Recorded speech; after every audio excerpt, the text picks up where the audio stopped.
Regresamos a Argumentos, estamos en vivo a través de la señal de Globovisión. A esta hora 5:35 de la tarde me acompaña el economista Luis Vicente León, presidente de Data Análisis. Seguimos abordando el tema económico, pero también un político que siempre van de la mano. Estamos en un momento crucial en nuestro país, a 3 meses de las elecciones presidenciales, en vísperas del Día del Trabajador. Los trabajadores requieren pues mejorar su poder adquisitivo.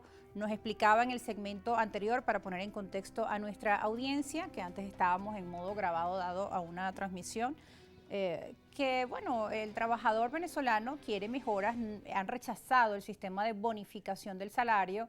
Desde el gobierno se ha explicado que ha sido imposible hacer un ingreso del salario mínimo debido a diferentes razones. Usted nos explicaba el tema de las prestaciones sociales, entre otros. Hay economistas que estiman que sí deberían hacer ajustes importantes, al menos a $100. Por otro lado, la Constitución de la República dice que el salario mínimo de un trabajador debe estar ajustado a la canasta básica, que según Sendas está por más de $500 al mes. ¿Cómo hacer con las asimetrías que hay, los problemas económicos que hay en nuestro país, pero también que el trabajador no sea el que pague los platos rotos de todo lo que está ocurriendo? Porque siguen aumentando los servicios luz, agua, Cantv. Entonces la población no entiende cómo es que no hay para poder aumentar el salario, pero sí se perdieron 21.000 millones de dólares por corrupción. ¿Qué va a pasar, ¿no?, con el ingreso de los trabajadores en nuestro país? Sí, no, como decíamos, es uno de los problemas más graves de la crisis, porque realmente los trabajadores son los más afectados en términos de su capacidad de ingreso. Han sido, digamos, el puchimbol de todo el proceso. Sí, porque al final, si no paga la luz, te la cortan. A los trabajadores le van como reprimiendo su capacidad de compra, su ingreso, su salario, etcétera. Y al final, pues bueno, su capacidad de consumo se deteriora, etcétera. Que por cierto, no solamente afecta, decía, a los trabajadores, sino también a las empresas, porque al final, si no hay consumidores, las empresas tampoco pueden vender. Entonces, es Claro. una cadeneta. Pero yo lo que creo que el problema es que hay que buscar la solución real, no la solución populista. Un decreto de aumento salarial, en realidad sería en este momento, no me refiero a un aumento pequeño, que yo creo que eso es lo que va a ocurrir. Va a ocurrir un aumento pequeño de salario y un aumento un poco más grande en bonificaciones, etcétera, para darle capacidad de compra, para que la gente se sienta mejor, porque puede ir al supermercado o puede ir a la farmacia, porque los ingresos también te dan para comprar. O sea, lo único con lo que tú compras no es el salario, tú compras con el ingreso del trabajador. Yo quiero salario, yo quiero salarizar completo, porque es una forma mucho más estructurada, mucho más seria, porque tú tienes el derecho a tener un salario justo. Pero lo que quiero decir es que la probabilidad de que eso ocurra es muy baja, de que tú realmente llegues a un salario justo a corto plazo. Primero, por el tema que dijimos, bueno, porque los costos retroactivos quebrarían automáticamente tanto al gobierno como al sector Y no es privado. momento de evaluar la ley del trabajo para revisar el tema de las prestaciones sociales Ese es el tampoco. gran tema. El gran tema que se debería estar discutiendo es cómo le incremento los ingresos automáticamente y cómo resuelvo el problema de fondo, que es cómo resuelvo esa deuda acumulada, que si yo le incremento el salario, se me pone en una magnitud que quiebra todo el sector público y el sector Que privado. tiene una Entonces, administración, una nómina bastante alta. claro, la Bueno, igual tengo para que el empresario resolver. privado. Tengo que hacer un corte, porque tú pasaste por una hiperinflación y esa hiperinflación pulverizó todas las reservas. Por lo tanto, tú tienes que resolver este problema y luego ajustar una nueva forma de abordarlo para garantizarle al trabajador su ingreso real, su salario real. Ahora, te estoy explicando por qué no ocurre. Yo no estoy diciendo que yo crea que eso está cool.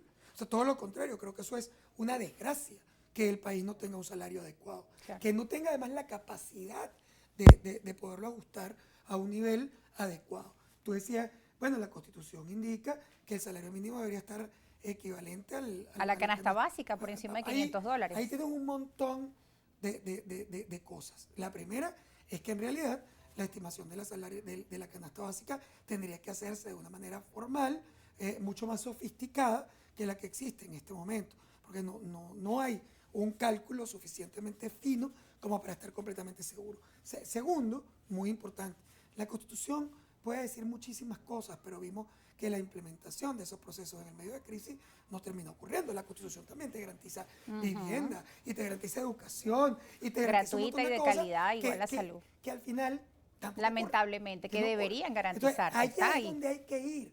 Es decir, pero el tema no se resuelve con que yo le diga, dame un decreto, porque tú puedes decretar lo que te dé la gana. Bueno, y ahora muchos candidatos también están haciendo promesas. Cuando yo gane, si gano, pues voy a aumentar el Populistas salario también. mínimo de una forma, pues, de un día para el otro, prácticamente, o a $500, vamos a dolarizar. Totalmente populista, a menos que tengas detrás una propuesta de transformación, tanto económica como la transformación legislativa, que soporte ese proceso. De lo contrario, tú estás aquí con un problema que no se va a resolver a corto plazo. Lo que tú puedes tener ahorita, por el tema electoral, es un aumento del ingreso. Eso va a ocurrir. Pero un aumento modesto, estaríamos hablando No, de en los distintas ingresos estimaciones. en los ingresos puede ser hasta más importante. En el salario modesto. O sea, Por el lo menos en incremento el salarial. Cestatiqui, que también desde los trabajadores privados exigen que además aparezca en Gaceta para que también las empresas privadas puedan cubrir el tema del Cestatiqui o el bono de alimentación.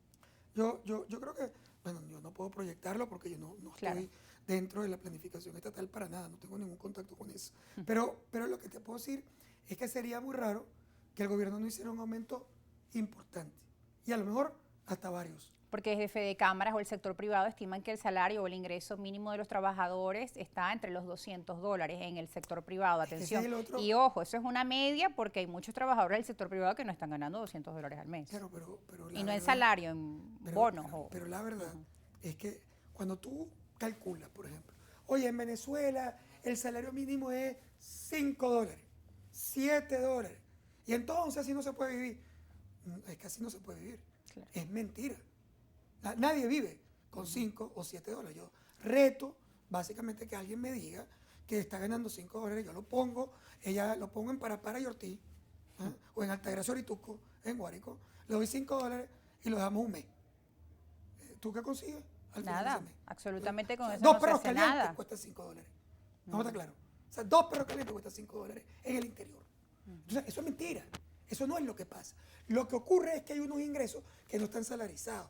Y claro que da rabia, porque la salarización es más formal, porque te da prestaciones, porque te permite también seguridad. O que los etcétera. trabajadores tienen 2 o 3 trabajos para cubrir, Claro. o los emprendimientos que han Claro. surgido, pero ¿qué pasa, por ejemplo, con nuestros abuelitos o la tercera edad que sí Terrible. reciben este monto insignificante, que Y- no y sirve los para comprar ni una profesores- pastilla de la atención? Un profesor universitario Claro. que a lo mejor ya está mayor, que no puede eventualmente hacer ese moonlighting, como dicen los americanos, que es hacer trabajo de noche y de día, fines de semana. O sea, al final son personas realmente en situación de pobreza extrema. Sí. Y eso lo tenemos que resolver.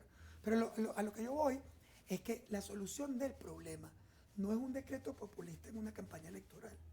Porque tú haces ese aumento y lo que va a terminar pasando, un aumento que no venga acompañado de un cambio integral. Yo soy un pro aumento, mosca.